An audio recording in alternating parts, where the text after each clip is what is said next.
Hey everybody, and welcome back to another video. Now, if you don't know already, I'm a political commentator who is critical of political corruption and stupidity, no matter on what side of the political aisle or pond it rears its ugly head. So, if you're a person who loves nonpartisan political commentary, then make sure you click like, subscribe, and the notification bell so that you won't miss any videos. With that being said, let's get into it. There's a famous fable called The Boy Who Cried Wolf. Now, in this fable, there was a boy who kept telling villagers that there was a wolf that was coming. Now, the villagers, of course, were fearful of this and were always trying to prepare and fight in that whole thing, get ready to fight at least. But what happened was they kept finding out that there was no wolf.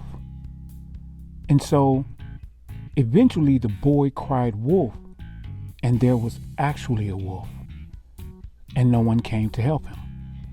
So the wolf ended up eating all the sheep, and in a later English version, the wolf also ate the boy. This is so relevant to this situation that's happening in Ukraine, this actual crisis. And I'm going to explain to you two reasons why. Number one, the U.S. did so much propaganda with weapons of mass destruction when it came to Iraq and Afghanistan that now nobody believes them. Remember this? I cannot tell you everything that we know, but what I can share with you, when combined with what all of us have learned over the years, is deeply troubling. What you will see is an accumulation of facts and disturbing patterns of behavior.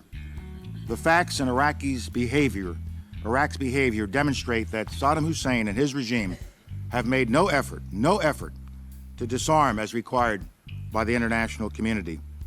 Indeed, the facts and Iraq's behavior show that Saddam Hussein and his regime are concealing their efforts to produce more weapons of mass destruction. Now, at the time, everybody was going crazy because they were like, what? He has these things that he can get weapons of mass destruction, and oh my goodness, we have to do something. Then it turned out that it was really Dick Cheney pushing all of these buttons behind the scenes because he wanted to get Halliburton all of this military contractor money. And it turns out that throughout both of these conflicts that the United States will have spent $7 trillion overall on a war that should not have even been waged. Now, that's one of the reasons why when it came to the propaganda.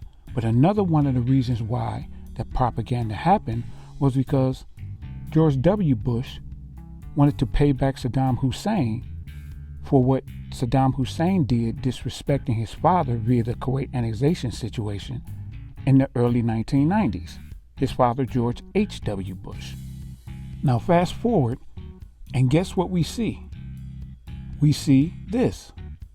We have previously noted our strong concerns regarding Russian disinformation and the likelihood that Moscow might seek to create a false flag operation to initiate military activity. Now, we can say that the United States has information that Russia is planning to stage fabricated attacks by Ukrainian military or intelligence forces as a pretext for a further invasion of Ukraine. What action are you talking about? One, the actions I've just pointed to. The fact that Russia continues to engage in disinformation campaigns. You made an allegation that they might do that. Have they actually done it? What we know, Matt, is what I have just said, that they have engaged in this activity, in this planning activity. But let me because obviously this is not the first time we've made these reports public. Remember that just a few weeks ago. I'm sorry. Made what report public? If you'll let me finish, I will tell you what report we made public. We told you a few weeks ago that we have information indicating Russia also has already prepositioned a group of operatives to conduct a false flag operation in eastern Ukraine.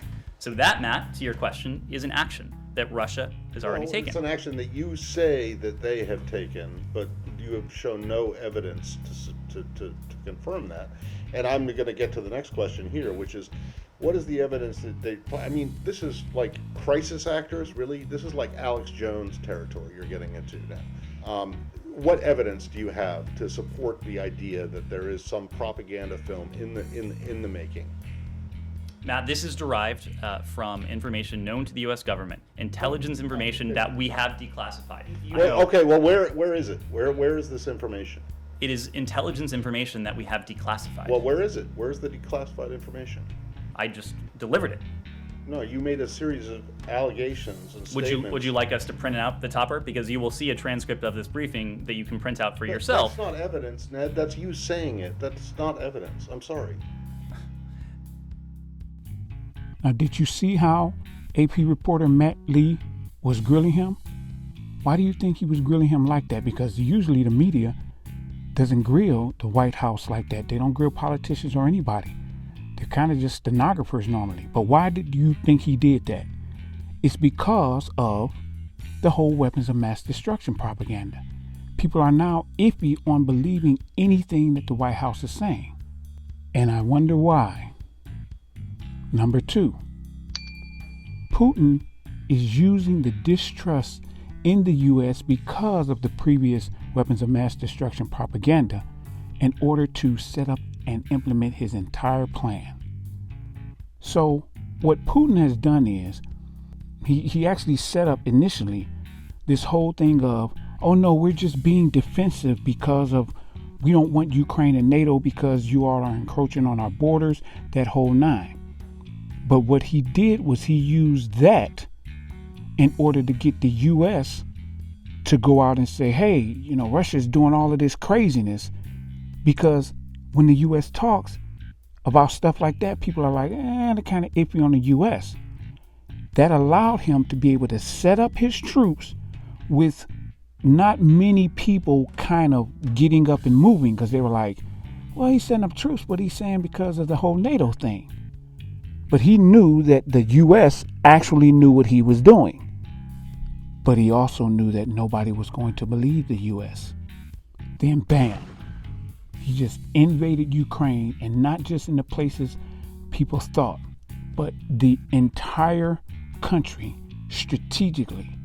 And no one saw that coming, because the people who actually saw it coming, no one was listening to because of their propaganda from the past, the United States of America. And guess what? It turned out that America, for the first time in a long time, was actually telling the truth about a threat from another country, specifically Russia. Wow. Just wow. Moral of the story? Don't cry wolf personally or politically, because it might literally cost lives. So now, I want to hear from you. What's your opinion on this subject matter? Put it in the comments section, and don't forget to click like, subscribe, and the notification bell before you go. Thank you for watching.